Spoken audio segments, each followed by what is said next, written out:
Bueno, vamos a continuar con el sistema vascular periférico. Y en esta oportunidad vamos a ver arterias del miembro inferior. La arteria ilíaca externa se extiende desde la sínfisis sacroilíaca hasta el anillo crural, donde se continúa con la arteria femoral. Pasa por la parte interna del psoas y la cruzan el nervio genitocrural, la vena circunfleja ilíaca y a la ilíaca externa la cruza el uréter derecho a 1,5 centímetros inferiormente del origen de la arteria ilíaca interna, mientras que el izquierdo, el uréter izquierdo, se relaciona con la ilíaca común, y esto es la ley de Luska. Además, la ilíaca externa en el lado derecho está cubierta por el segmento terminal del ilion, mientras que la del lado izquierdo está cubierta por el colon iliopélvico. Veamos cuáles son esas colaterales de la arteria ilíaca externa, teniendo en cuenta que la terminal es la femoral. Y tenemos la circunfleja ilíaca profunda y la epigástrica o epigástrica inferior. La terminal, como dijimos anteriormente, es la arteria femoral. Veamos la circunfleja ilíaca profunda. Esa arteria nace del lado externo de la arteria ilíaca externa, sigue al arco de Falopio o crural y llega hasta la espina ilíaca anterosuperior, y a este nivel da una rama ascendente para los músculos del abdomen y una rama transversa que sigue la cresta ilíaca y se distribuye en los músculos del abdomen y al ilíaco. La arteria epigástrica inferior, esa arteria nace algo por encima del anillo crural, se dirige hacia adentro y hacia arriba, al borde externo de los músculos recto anterior mayor del abdomen, penetra a la vaina de los rectos y se dirige hacia el ombligo, donde se anastomosa con la rama interna de la mamaria interna, o también llamada epigástrica superior, a la altura del ombligo. Veamos entonces las colaterales de la epigástrica o epigástrica inferior. Son la arteria funicular, que va por el cordón inguinal y se distribuye por los elementos del cordón, y en la mujer por los labios mayores. La arteria suprapubiana va al pubis y se anastomosa con la del lado opuesto. La arteria anastomótica con la obturatriz, que se dirige hacia el agujero obturador y se anastomosa con dicha arteria. Continuando con el sistema arterial periférico del miembro inferior, tenemos a la arteria femoral, que es la continuación de la ilíaca externa, es decir, que es la terminal de la ilíaca externa, y que se origina a la altura del anillo crural y discurre por la parte interna del muslo, donde recorre los conductos de los aproximadores, es decir, el conducto crural, el femoral y el de Hunter, y termina a la altura del tercer abductor o del anillo del tercer abductor o abductor mayor, donde se convierte en arteria poplitea, que es la terminal de la femoral.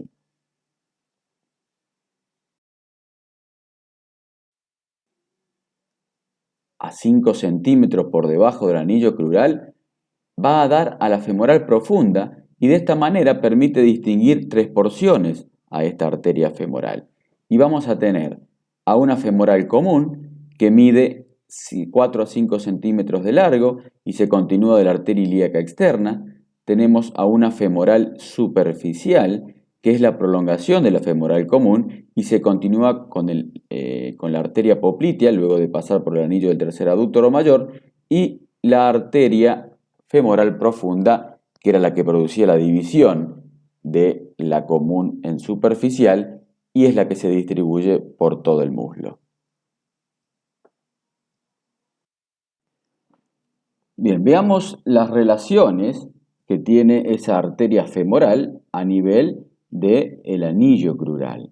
Y en ese anillo crural, la arteria femoral va a pasar por fuera de la vena femoral y del ganglio de Cloquet, y por la presencia de la cintilla iliopectínea no va a haber un paquete vasculonervioso a nivel de este anillo femoral, ya que la separa de lo que es el nervio crural.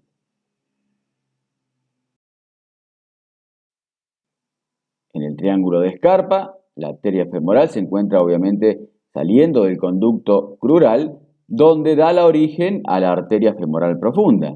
Recordemos que este triángulo de Scarpa estaba formado por un piso que está formado hacia afuera por el psoas ilíaco y hacia adentro por el pectíneo.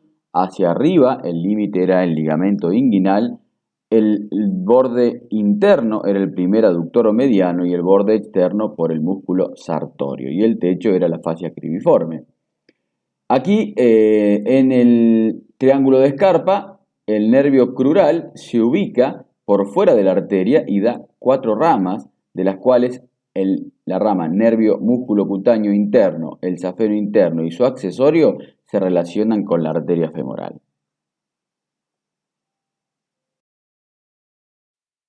Veamos qué comportamiento tiene esa arteria femoral en el conducto femoral.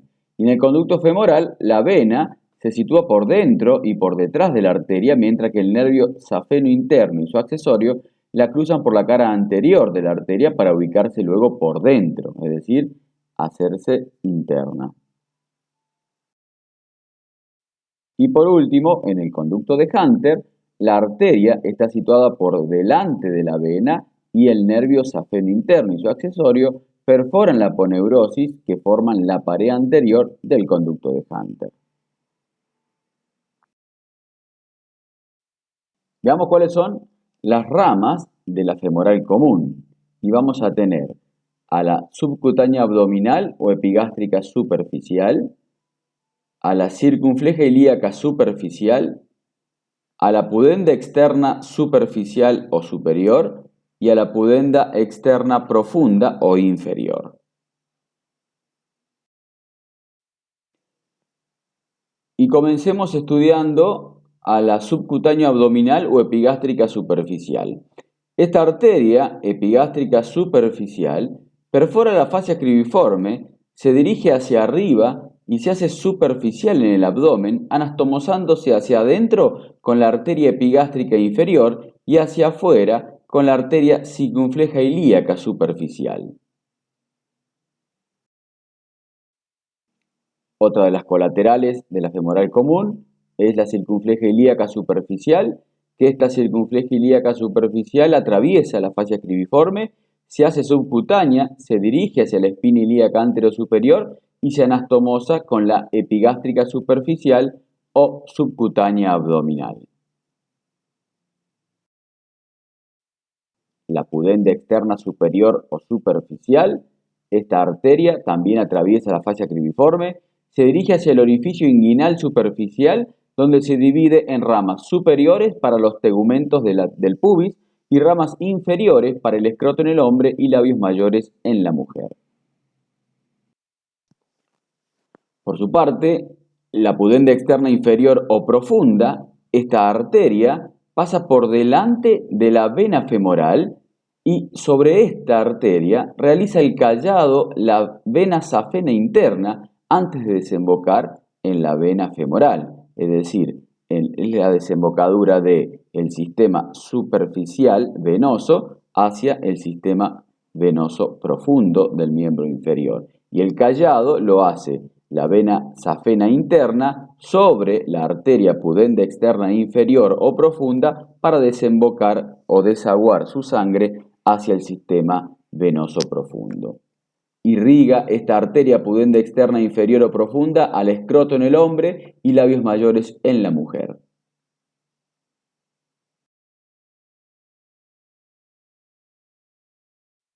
Veamos ahora las ramas de la arteria femoral profunda.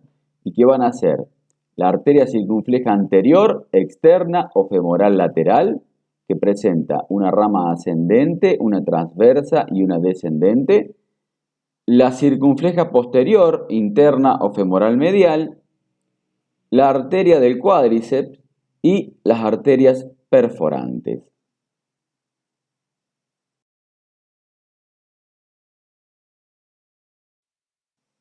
Comencemos a estudiar cada una de esas arterias y empecemos con la arteria circunfleja anterior, externa o femoral lateral, que nace de la cara lateral de la arteria femoral profunda, pasa horizontalmente entre las divisiones del nervio femoral y tras los músculos sartorio, recto femoral, y se divide en tres ramas que habíamos dicho anteriormente, que era una rama ascendente, una rama transversa y una rama descendente.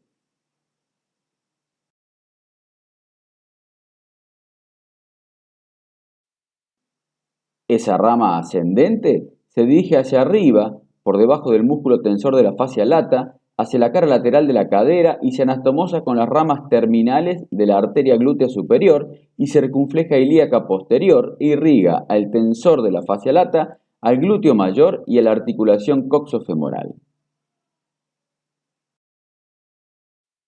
Por su parte, la rama transversa es la más pequeña, pasa lateralmente sobre el músculo vasto interno, perfora el vasto lateral y rodea el fémur justo debajo del trocánter mayor, anastomosándose con la parte o en la parte posterior de la cadera con la arteria circunfleja femoral medial, glútea inferior y primeras arterias perforantes. Por último, la rama descendente discurre hacia abajo por detrás del músculo recto femoral y sobre el músculo vasto lateral, al cual irrigan, a través de una rama larga, desciende por el muslo hasta la altura de la rodilla, donde se anastomosa con la arteria superior lateral o externa de la rodilla, rama de la arteria poplitea. En ese recorrido es acompañada por una rama del nervio femoral hasta el músculo vasto lateral o vasto externo. Continuando con las colaterales de la femoral profunda, seguimos con la circunfleja posterior o interna o femoral medial, que nace de la cara medial y posterior de la arteria femoral profunda, rodea la parte medial del fémur, pasando entre los músculos pectíneos y psoas ilíacos y entre el músculo obturador externo y segundo aductor, dirigiéndose a la región glútea. Da ramas musculares para los aductores e isquiotibiales, ramas anastomóticas para la primera perforante, la circunfleja externa o lateral, y glúteas, y ramas articulares para la cabeza del fémur.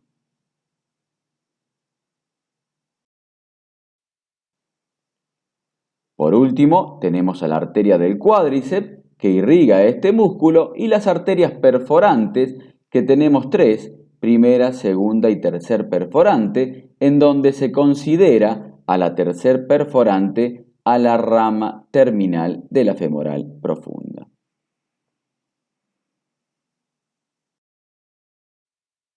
Bueno, veamos ahora las ramas de la arteria femoral superficial y que da ramas musculares para los músculos cuádriceps y aductores y va a dar a la rama anastomótica magna o descendente de la rodilla que nace en el conducto de Hunter en el punto en el que la arteria femoral se convierte en arteria poplitea y se va a anastomosar con ramas de la recurrente tibial anterior.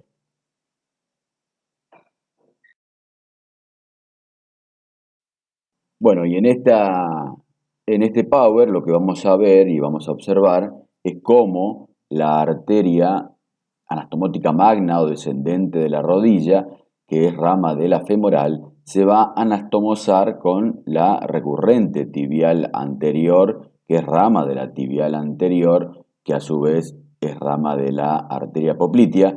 De todas maneras, este power ya lo vamos a volver a ver más adelante cuando estudiemos las ramas de la arteria poplitea y la recurrente tibial anterior, para poder entender cómo es esta anastomosis que se forma delante de la articulación de la rodilla.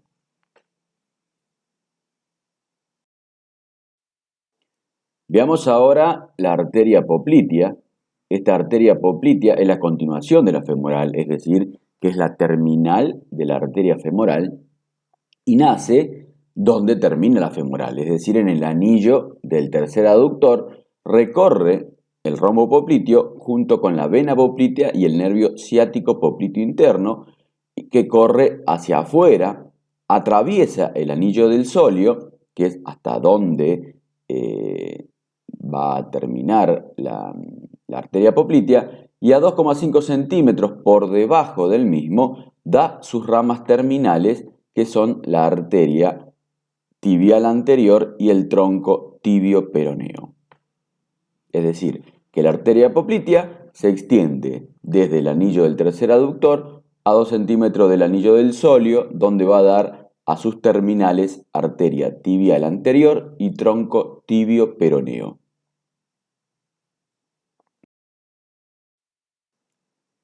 Y entonces veamos cuáles son las colaterales y repasemos las terminales de esta arteria poplitea. Esta es una vista posterior de la rodilla en donde tenemos el rombo popliteo y tenemos casi disecada toda la arteria poplitea con sus ramas. Y vamos a tener que las ramas colaterales son la arteria superior medial interna de la rodilla, la arteria superior lateral o externa de la rodilla, la arteria sural o gemelar interna y la arteria sural o gemelar externa, la arteria media de la rodilla, la arteria inferior medial o interna de la rodilla y la arteria inferior lateral o externa de la rodilla, mientras que las terminales eran el tronco tibio peroneo y la arteria tibial anterior. Es decir, que a excepción del tronco tibio peroneo y la tibial anterior, que son las terminales, todas las demás son las arterias colaterales de la arteria poplitea.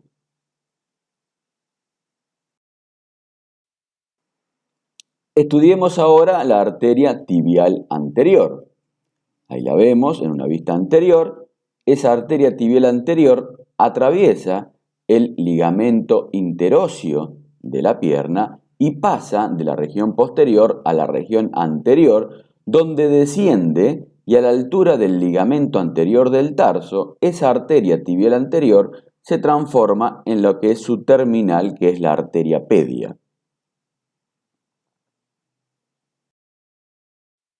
Las colaterales de la arteria tibial anterior son la recurrente tibial anterior, ramos musculares, maleolar externa y arteria maleolar interna. Veamos la arteria recurrente tibial anterior. Esa arteria recurrente tibial anterior se dispone entre la tibia y el músculo tibial anterior, ramificándose en la cara anterior de la rodilla, donde se anastomosa con las arterias articulares de la rodilla y la anastomótica magna descendente o descendente de la rodilla, que es rama de la femoral superficial, para formar el círculo anterior de la rodilla o círculo arterial anterior de la rodilla. Veamos cómo se forma ese círculo anterior de la rodilla. Y ahí lo vamos a tener.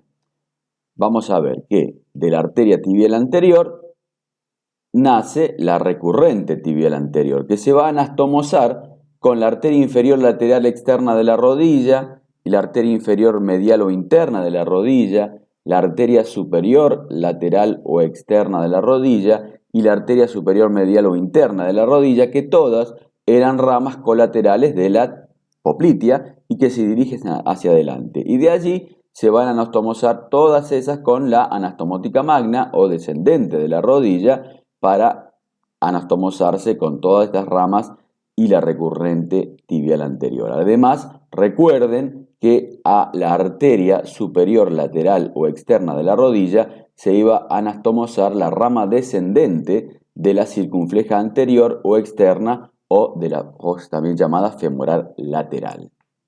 Y de esta manera, adelante de la rodilla se va a formar un círculo vascular anterior de la rodilla.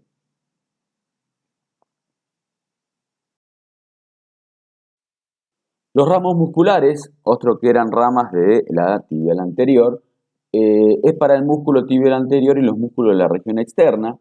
Y después teníamos la arteria maleolar interna, que se dirige hacia adentro y da ramas para la articulación y para los tegumentos de la parte interna de la garganta del pie. Y la maleolar externa, que se dirige hacia afuera en dirección al maleolo externo y da ramas para la articulación, al calcáneo y a los tegumentos de la parte externa de la garganta del pie, es decir, a la piel.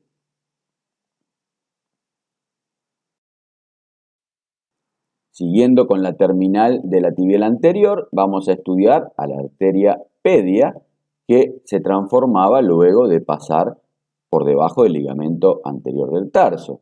Esa arteria pedia es la continuación de la arteria tibial anterior, es decir, su terminal. A la altura del primer espacio interóseo, perfora el mismo, pasando la planta del pie, donde se va a unir con la arteria plantar externa, que es rama de la arteria tibial posterior, ¿sí? Van a formar el arco plantar. Y termina esa arteria pedia en el primer espacio interóseo, dando su rama terminal, que es la interósea del primer espacio y a la plantar profunda.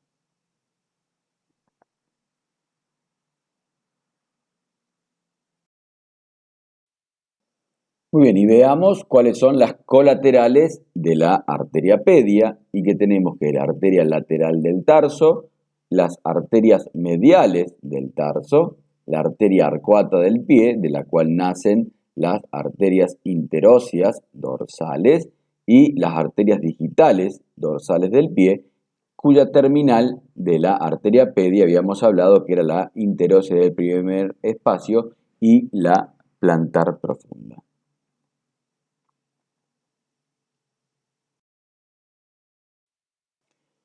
Siguiendo con la otra terminal de la poplitea es el tronco tibio-peroneo. Ese tronco tibio-peroneo se divide hacia afuera en la arteria peronea y hacia adentro en la arteria tibial posterior. Ambas descienden por la región posterior de la pierna entre las masas musculares de la región posterior de la pierna. Es decir, que el tronco tibio-peroneo va a tener dos terminales que son la arteria peronea y la arteria tibial posterior. Veamos la arteria tibial posterior.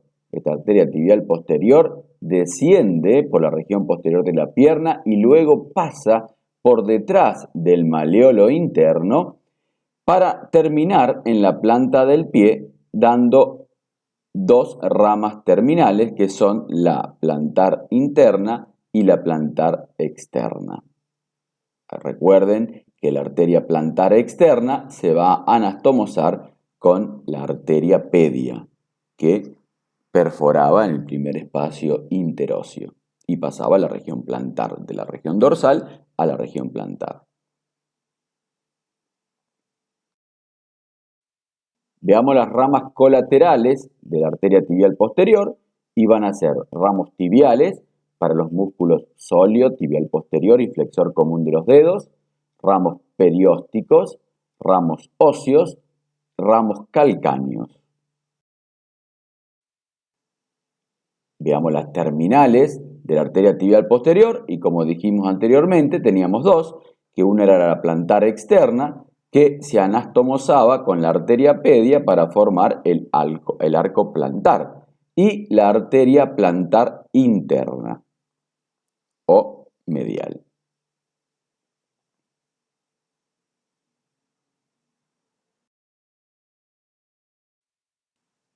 Veamos ahora la arteria peronea.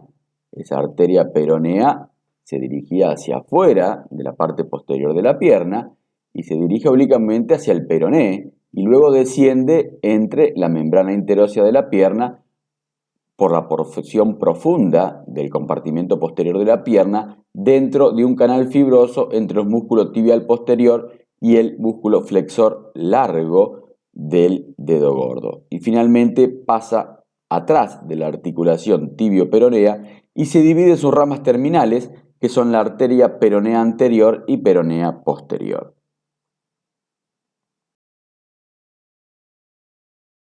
Aquí tenemos la arteria peronea, que está cubierta en la parte superior de su trayecto por el músculo sóleo y en la parte inferior por el músculo flexor largo propio del dedo gordo.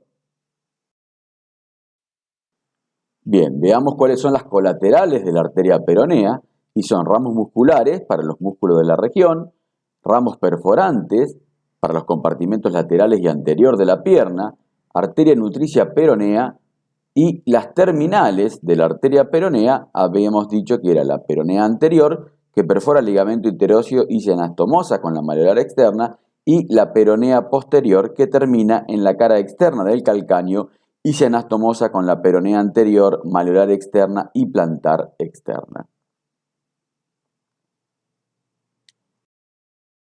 Y veamos ahora a la arteria pulmonar, que esta arteria pulmonar no la habíamos nombrado nunca o no la habíamos estudiado nunca en lo que es el sistema vascular periférico, por lo tanto lo vamos a ver ahora. Esa arteria pulmonar nace desde la base del ventrículo derecho, mide 5 centímetros de longitud y se dirige hacia arriba y a la izquierda, cruzando delante y a la izquierda de la porción ascendente de la aorta.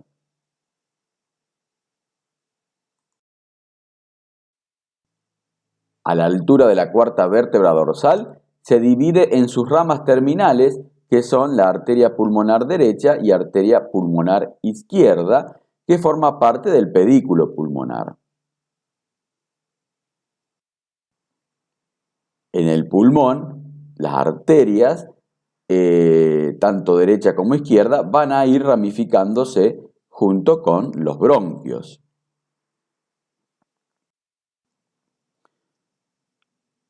Y luego terminan formando los capilares pulmonares que rodean a los alvéolos pulmonares y su sangre, que es no oxigenada o carbooxigenada, producen la hematosis a nivel alveolar para luego salir a través de las venas pulmonares con sangre oxigenada para que vuelva a través de las venas pulmonares hacia el corazón izquierdo y nuevamente ser expulsada por el ventrículo izquierdo hacia toda la circulación arterial.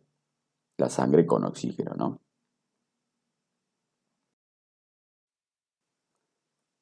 Uniendo el callado de la aorta con la rama izquierda de la arteria pulmonar, se encuentra lo que se denomina el ligamento arterioso, que es un resto embrionario del conducto arterioso, que en el feto está abierto y luego del nacimiento se cierra y queda como vestigio un ligamento que se denomina el ligamento arterioso. Veamos cuáles son las relaciones de la arteria pulmonar y vamos a distinguir dos porciones, una porción intrapericárdica y otra porción que se llama extrapericárdica.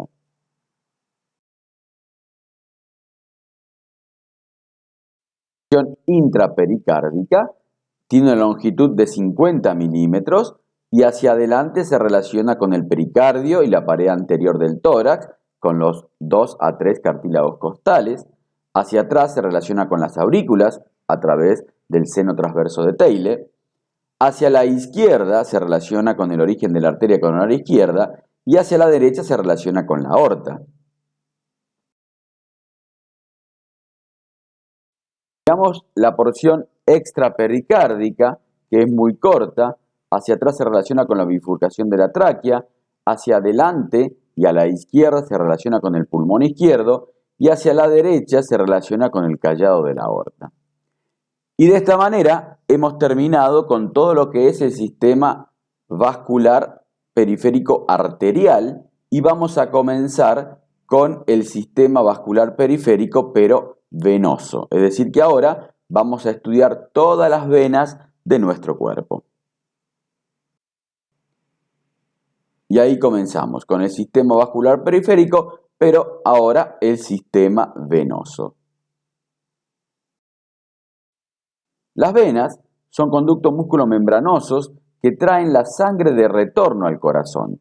Las arterias eran las que llevaban la sangre oxigenada desde el corazón hacia todo nuestro cuerpo, hacia todos los órganos y sistemas de nuestro cuerpo, mientras que las venas son las que van a traer la sangre de retorno con los metabolitos de desecho desde la periferia hacia el corazón.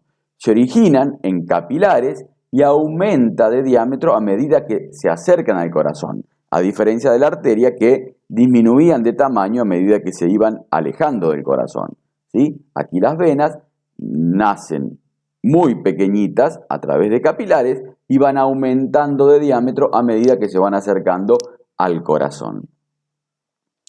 En el cuerpo humano tiene más venas que arterias y su localización exacta es mucho más variable de persona a persona que el de las arterias, que es más frecuente siempre la misma ubicación. A diferencia de las arterias, la cavidad de la vena, es decir, la luz de la vena, por lo general es mucho más grande. Y tiene una estructura muy similar a la de las arterias, pero sus paredes son más delgadas. Además presentan válvulas en su recorrido que evita el reflujo de la sangre. Es decir, que la sangre vuelva hacia atrás y no pueda llegar hacia el corazón. Para eso tiene esas válvulas internas. Al igual que las arterias, las venas están constituidas por tres capas y vamos a tener que tiene una capa interna, íntima o endotelial, donde los límites entre esta capa y las siguientes están con frecuencia mal definidas. Tiene una capa media o muscular, poco desarrollada en las venas y algo de tejido elástico, y está constituida sobre todo por tejido conjuntivo con algunas fibras musculares lisas dispuestas en forma concéntrica. Y periféricamente tiene una capa externa o adventicia que forma la mayor parte de la pared venosa. Veamos cómo circula la sangre por las venas a través de diferentes factores, que van a ser por la fuerza de contracción cardíaca, que a este nivel está disminuida, por la presencia de válvulas internas, que también ayudan a propulsar la sangre en el interior de las venas, por los movimientos de las contracciones musculares o de los órganos que la rodean, y por la aspiración torácica, es decir, la presión negativa del tórax, hace que la sangre vuelva hacia el corazón. Para comenzar a estudiar las venas de nuestro cuerpo, estudiemos las venas del cráneo.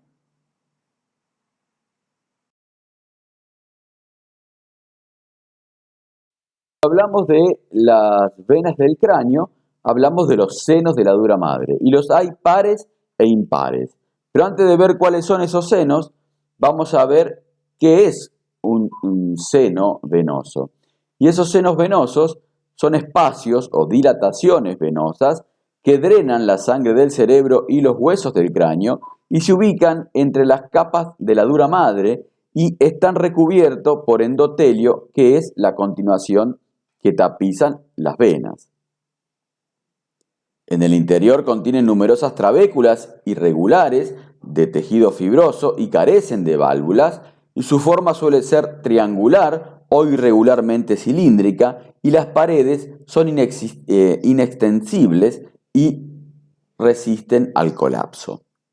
La sangre circula dentro de estos senos de un seno a otro por diferencia de presiones.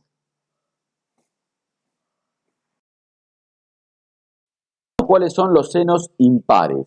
Habíamos hablado de senos pares y senos impares. Veamos los impares, que son el seno longitudinal superior, el seno longitudinal inferior, el seno recto, el seno circular o coronario y la vena de Galeno, que no es un seno, pero sí es impar, por lo tanto lo vamos a estudiar dentro de esta clasificación.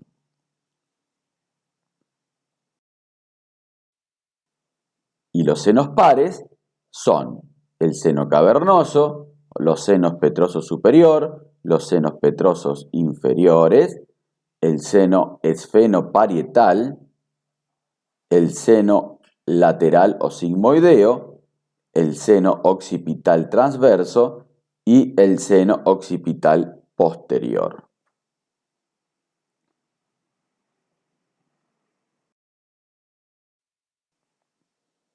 Veamos los senos impares.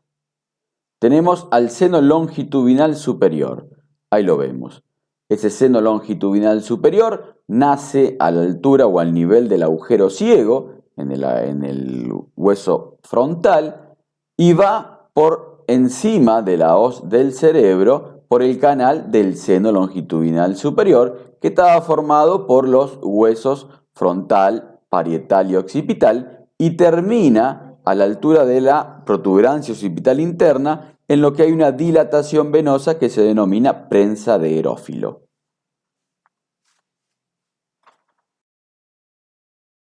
Llegamos al seno longitudinal inferior. Este seno longitudinal inferior se origina en la parte media del cuerpo calloso, va por el borde inferior de la hoz del cerebro, se une con la vena de Galeno, que viene de la tela coroidea superior, y forman a lo que es el seno recto, que va por la base de la hoz del cerebro y se dirige hacia atrás y afuera para luego terminar también en la prensa de Erófilo, que estaba ubicada en la protuberancia occipital interna. Veamos la vena de Galeno o vena magna, que esta vena proviene de la tela coroidea superior, es un tronco venoso de gran calibre, corto en el interior del cráneo y está formado por la unión de las dos venas cerebrales internas, se incurva alrededor del rodete del cuerpo calloso y se vacía en el seno recto, o bien se continúa con ir con el seno recto, parece como si fuese una continuación del seno recto, y a ellas le va a llegar el seno longitudinal inferior, que también iban a formar al seno recto y que iba a terminar a nivel de la prensa de Erófilo. Es decir, que la vena de Galeno puede ser como considerarse como una continuación hacia el seno recto, o la unión con el seno longitudinal inferior van a formar al seno recto, que después termina en la prensa de Erófilo.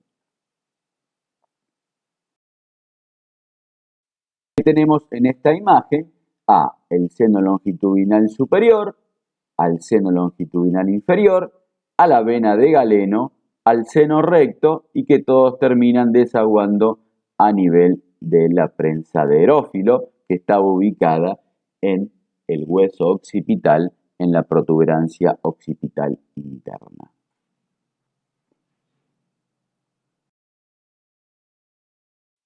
Veamos por último de los senos impares al seno circular o seno coronario. Este seno coronario se encuentra a la altura de la silla turca, rodeando el tallo de la hipófisis. Lateralmente se va a conectar con los senos cavernosos.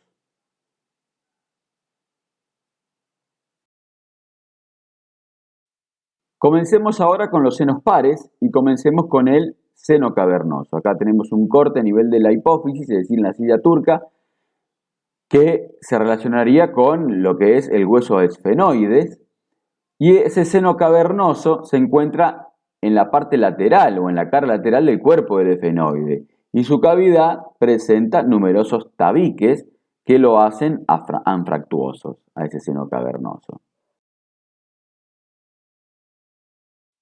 Este seno cavernoso hacia adentro se va a conectar con el seno circular, hacia adelante va a recibir la sangre de las venas oftálmicas superior e inferior y el seno esfenoparietal, hacia atrás da origen al seno petroso superior y al seno petroso inferior.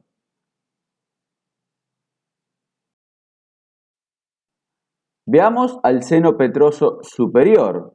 Ese seno petroso superior se origina del seno cavernoso, que se encuentra hacia adelante, y corre o se relaciona con el peñasco del temporal, ya que corre por el borde superior del mismo y desemboca en el seno lateral, en la porción transversa del seno lateral. Porque ya vamos a ver que el seno lateral tiene una porción transversa y una porción vertical. En este caso, el seno petroso superior desemboca en la porción transversa del seno lateral.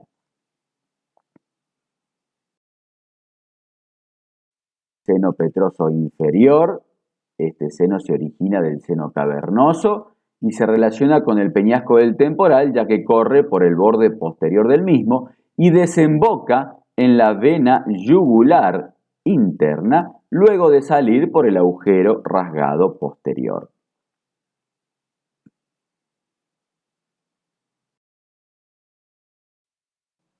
El seno esfenoparietal es un seno que consiste en un conducto venoso que nace del seno sagital superior y desciende por el borde posterior del ala menor del esfenoides para desembocar en el extremo anterior del seno cavernoso.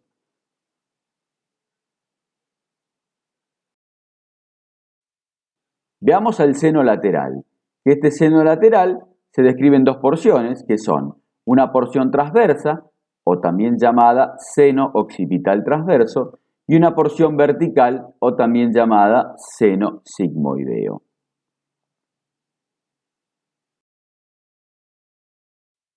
Veamos a la porción transversal del seno lateral que corresponde al seno occipital transverso, que suele ser de mayor calibre del lado derecho, se dirige hacia afuera y adelante y en el borde de inserción de la tienda del cerebelo. Se labra un canal en el occipital y después, en el ángulo posterior inferior del parietal, recibe venas cerebrales y cerebelosas y al seno petroso superior que por debajo de la tienda del cerebelo toma dirección vertical.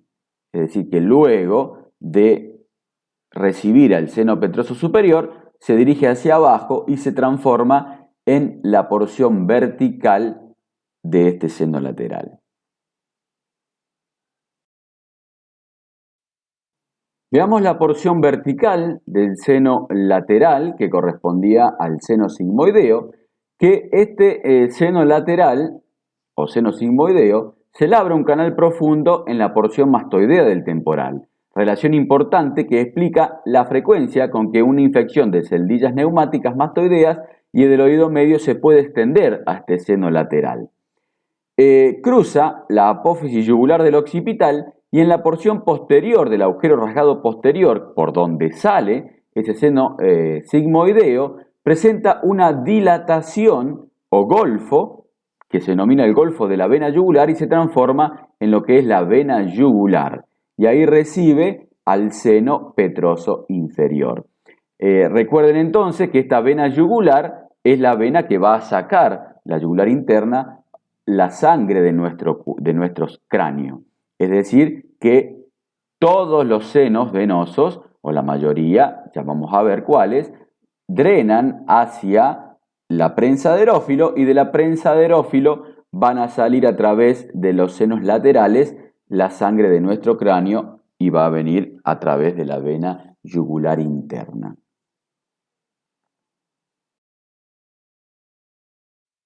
Y veamos por último el último seno par que tenemos, que es el seno occipital posterior, que este seno occipital posterior es un conducto anastomótico de escaso calibre e inconstante entre el comienzo de la porción transversal del seno lateral y la porción vertical del mismo, y que sigue la inserción craneal de la hoz del cerebelo y rodea al agujero occipital. Y también va a drenar hacia la prensa de erófilo. Y veamos qué es la prensa de erófilo. Esa prensa de erófilo es una confluencia o reunión de senos venosos de la dura madre ubicada a nivel de la protuberancia occipital interna del hueso occipital.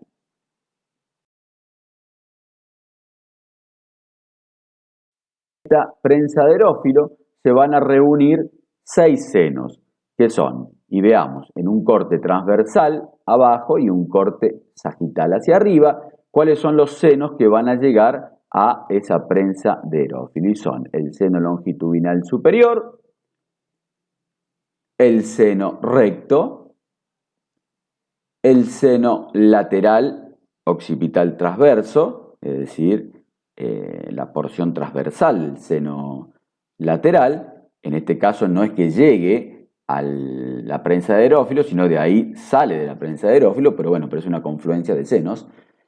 Y después tenemos a los dos senos occipitales posteriores. Es decir, que todos estos senos, el seno longitudinal superior, el seno recto, los senos laterales, occipital transverso y los senos occipitales posteriores, se dirigen o parten de la prensa de erófilo.